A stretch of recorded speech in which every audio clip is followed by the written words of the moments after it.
السلام علیکم۔ ہم اردو کی ایک بڑی مزیدار سی کتاب جلیبیاں کی کمپلیٹ ویڈیو سیریز بنانے جا رہے ہیں۔ اس سلسلے میں ہم آج جو نظم دیکھیں گے اس کا نام ہے پڑھ لو فرفر۔ محمد جاوید خالد صاحب کی لکھی ہوئی نظم ہے اور آسان سی ہے، ایک چھوٹا سا سبق ہے، وہ سبق سمجھ لیتے ہیں۔ باندھے بڑی سی پگڑی جاتا کہیں تھا کوئی، باندھے بڑی سی پگڑی جاتا کہیں تھا کوئی، ایک شخص پاس آیا مطلب زباں پہ لایا، کہنے لگا دعا لیں یہ خط مجھے سنا دیں۔ تو ایک شخص بڑی سی پگڑی باندھے کہیں جا رہا تھا، اس کے پاس ایک شخص آیا اور اپنا مطلب یعنی اپنی خواہش اپنی زباں پہ لایا، یعنی اپنے منہ سے اس نے کہا کہ مجھ سے دعا لیں، میرا ایک کام کر دیں تو میں آپ کو دعائیں دوں گا، وہ دعا یوں دوں گا کہ یہ خط مجھے سنا دیں۔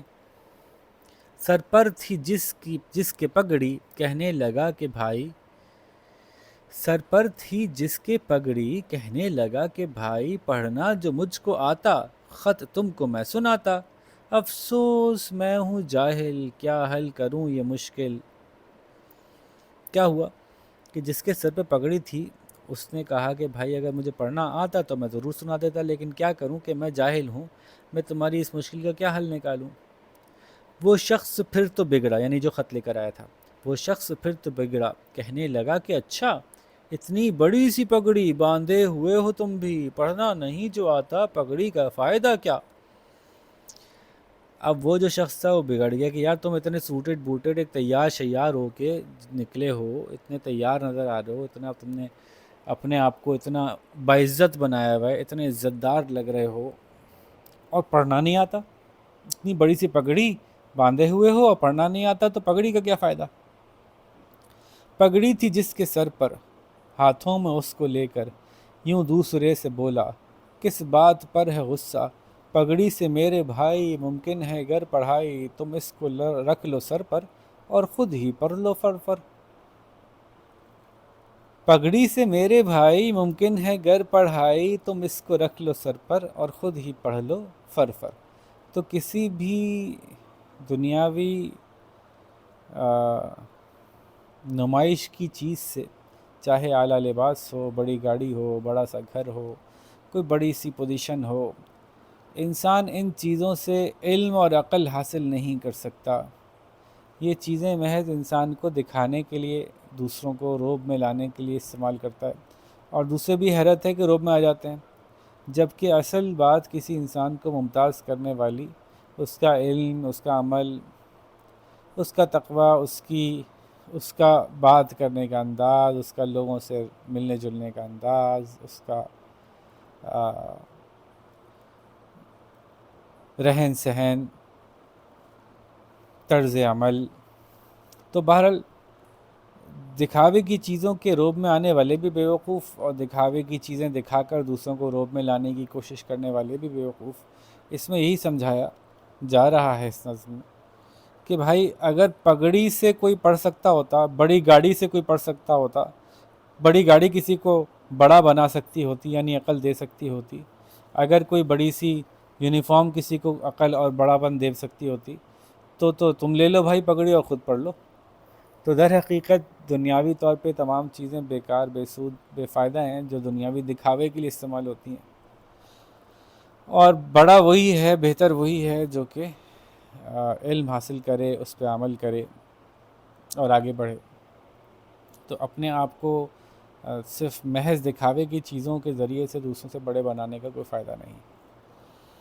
ٹھیک ہے جی، تو یہ تو بہت آسان سی بنیادی سی پوم تھی، تو پڑھ بھی لی، سمجھ میں بھی آ گئی۔ اب اس کی ورک بک نکال لیجئے صاحب۔ ورک بک بھی ایسے ہی آسان سی ہوگی یقیناً، کوئی اس میں پیسج دیا ہوا ہوگا، جیسا دیس ویسا بھیس کے نام سے ایک پیسج دیا ہوا ہے، اس پیسج کو پڑھیے اور جلدی جلدی کر لیجئے۔ اور آسان پیسج ہے، اس میں کوئی ایسی چیز نہیں ہے جو آپ کو سمجھنی پڑے گی ہم سے، افراتفری جلدی جلدی۔ تو مزیدار سا ایک پیسج ہے، اس کو پڑھنے کے بعد آپ کو کچھ سوال ہیں جو بہت آسان ہیں، ان سوالوں کے جواب دینے ہیں۔ یہ جو ہے وہ کمپریہنشن کی ایکسرسائز کہلاتی ہے۔ پھر کہانی کے کچھ جملے نکال کے انہوں نے اگلے پیج پہ دوبارہ لکھ دیے ہیں. اب انہوں نے کہا یہ آپ سے کہ ان جملوں کو ترتیب وار لکھیے، یعنی سب سے پہلے کیا ہوا تھا، پھر کیا ہوا تھا، پھر کیا ہوا تھا. تو یہ ترتیب دینا بھی بہت آسان کام ہے، یہ بھی آپ خود ہی کر لیجئے گا. اس کے بعد انہوں نے جو مشق نمبر 3 ہے، مشق نمبر 3 میں انہوں نے کہا کہ پہلے تو یہ الفاظ سمجھیے. دھک دھک دل کے دھڑکنے کی آواز ہے. دھک دھک، دو الفاظ جو ریپیٹڈ آ رہے ہیں. فر فر پڑھنے کو کہتے ہیں، تیز تیز پڑھنے کو. بڑ بڑ، جب کوئی منہ ہی منہ میں بڑبڑا رہا ہوتا ہے. یہ چپ چپ کھانا ہوتا ہے، کر کے جب کھاتے ہیں تو چپ چپ کھانا. یہ ٹر ٹر مینڈک کی آواز ہوتی ہے. پھر ٹک ٹک یا ٹک ٹک، تو یہ ٹک ٹک ہے کیونکہ گھڑی کی ٹک ٹک ہوتی ہے. پھر کھٹ کھٹ، اچھا کھٹ کھٹ کھٹ پٹ بھی ہوتی ہے اور کھٹ کھٹ بھی ہوتی ہے. یہ جھک جھک ہے، جھک جھک. جب غصے میں لوگ ایک دوسرے سے بحث کر رہے ہوتے ہیں، مسلسل بحث کرے جا رہے ہیں، بحث کیے جا رہے ہیں، وہ اس کو ثابت کرنے کی کوشش کر رہا ہے، یہ اس کو ثابت کرنے کی کوشش کر رہا ہے. جھک جھک کہلاتی ہے. پھر پانی میں جب آپ پاؤں ماریں تو آواز آتی ہے چھپ چھپ. پانی میں پاؤں مارنے کی آواز چھپ چھپ کہلاتی ہے. چونکہ اس میں کہیں زیر زبر نہیں لگے ہوئے تھے تو میں نے کہا یہ تو بتا دوں آپ کو کہ کون کون سی آواز کیا کیا ہے. یہ چپ چپ ہے، بڑ بڑ، فر فر، دھک دھک، ٹک ٹک، کھٹ کھٹ، جھک جھک، چھپ چھپ. ٹھیک ہے. اب اس کی مدد سے آپ ذرا، میں نے معنی بھی تو سمجھا دی نا آپ کو، آپ ذرا دیکھیے کہ کون سا لفظ کہاں آئے گا. اپنی باری پر طارق نے ڈیش سبق پڑھ لیا، تو فر فر پڑھا. پڑھنے کو تو فر فر کہتے ہیں. اسی کی طرح سے آپ آگے بھی تمام سوالات کر لیجئے. ایک چھوٹی سی مشق اور ہے جس میں پوچھنا چاہ رہے ہیں کہ کہاں صاد اور کہاں سے اور کہاں سین، کیونکہ یہ ہم آواز الفاظ ہیں تو یہ آپ کو پتہ ہونا چاہیے کہ کہاں کیا آتا ہے. جیسے مسئلہ میں میم سین ہوتا ہے، مسئلہ. ٹھیک ہے. جیسے کہ یہ اثر ہے، میری بات کا کتنا اثر ہوا، تو یہاں سے آئے گا. تو یوں خوبصورت، یہاں پہ سواد آئے گا. خوب صورت. باعث، کسی چیز کا باعث بننا. سارے نہیں کر رہا بھائی، میں کچھ سمجھا دیا میں نے آپ کو، باقی آپ لوگ کوشش کیجئے اور پھر مجھ سے چیک کروائیے. اگر غلط ہوں گے تو میں اس کی نشاندہی کریں گی کہ اس کو کیسے ٹھیک کر سکتے تھے. یہی طرح سے ایک اور مشق ہے جس میں جو ہے وہ، اس مشق سے پہلے بھی ایک مشق ہے، ایک اور مشق ہے جس میں جو ہے وہ آپ کو سکھایا جا رہا ہے کہ ہر جملے کے سامنے آپ کو مناسب الفاظ چن کر لکھنے ہیں. کشمیر کے کئی گھروں میں قالین ڈیش کا کام کیا جاتا ہے، قالین بننے کا یا قالین باندھنے کا. تو قالین کو بنا جاتا ہے تو بننے کا کام ٹھیک ہے. آپا نے کرن کو ساڑی ڈیش سکھایا. آپا نے کرن کو ساڑی ڈیش سکھایا. کرن ایک لڑکی ہے، اس کو ساڑی لگانا سکھایا، ساڑی باندھنا سکھایا. تو ساڑی باندھی جاتی ہے. کچھ چیزیں باندھی جاتی ہیں، کچھ چیزیں لگائی جاتی ہیں، کچھ چیزیں پہنی جاتی ہیں، کچھ چیزیں ڈالی جاتی ہیں. خالہ نے سردی سے بچنے کے لیے گرم کپڑے ڈیش رکھے تھے، ڈال رکھے تھے یا پہن رکھے تھے.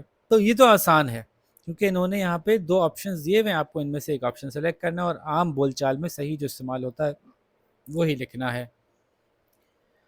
اسی طرح سے اگلی ایک مشق بھی بہت آسان ہے کہ جس میں جمع کی جگہ واحد کر کے لکھنا ہے. جیسے امی نے کمرے میں آتے ہی کھڑکیاں کھول دیں کو امی نے کمرے میں آتے ہی کھڑکی کھول دی کرنا ہے. الماری میں دادا کی پگڑیاں رکھی تھیں کو الماری میں دادا کی پگڑی رکھی تھی کرنا ہے. ٹھیک ہے جی. تو صحن میں رکھی سبزی بکریاں کھا گئیں، صحن میں رکھی سبزی بکری کھا گئی. اسی طرح سے سارے جملے بنا لیجئے. شاباش. اور اسی کی آخری مشق ہے، آخری ایکسرسائز ہے. پڑھ لو فرفر میں نیچے دیے گئے الفاظ کو درست کالم میں رکھیں. یہ مزیدار ایکسرسائز ہے، اس میں تھوڑی سی میں نے کہا آپ کی مدد کر دوں. ان میں سے 1 2 3 4 5 5 10 15 20 25 25 چیزیں دی ہوئی ہیں. 25 چیزوں میں سے کچھ چیزیں پہنی جاتی ہیں، کچھ چیزیں اوڑھی جاتی ہیں، کچھ چیزیں باندھی جاتی ہیں، کچھ چیزیں لگائی جاتی ہیں، کچھ چیزیں بنی جاتی ہیں. بنی تو کون سی چیزیں ہیں جو بنی جاتی ہیں، کون سی چیزیں پہنی جاتی ہیں، کون سی چیزیں اوڑھی جاتی ہیں. کچھ چیزوں میں کنفیوژن ہو بھی سکتی ہے، تو تھوڑی سی میں آپ کی مدد کرتا ہوں، باقی آپ لوگ خود کیجیے گا. ٹھیک ہے، تو جیسے خوشبو لگانا، تو پھر یہاں پہ خوشبو آ جائے گا. جیسے شال اوڑھنا، یہاں پہ شال آ جائے گا. جیسے کہ ٹیکا لگانا، جیسے کہ کہیں قالین ہے، ہاں قالین بننا، قالین بنا جاتا ہے. جیسے کہ ٹوپی پہنی جاتی ہے، ٹوپی پہننا. جیسے کہ صحرا باندھا جاتا ہے. صحرا تو آپ لوگوں کو پتہ ہی نہیں ہوگا کیا ہوتا ہے.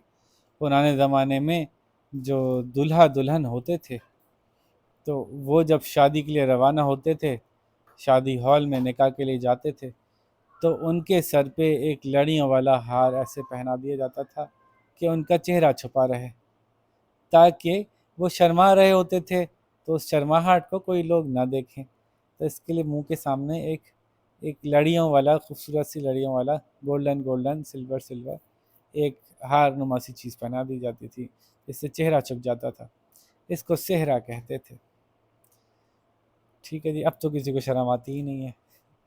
تو بہرحال یہ آخری ایکسرسائز تھی، اس کو کمپلیٹ کیجئے شابش، اور پھر میں اس کو چیک کروائیے. اور اس کے ساتھ ہی ہم آپ سے اجازت چاہیں گے. اپنا خیال رکھیے گا. اللہ حافظ.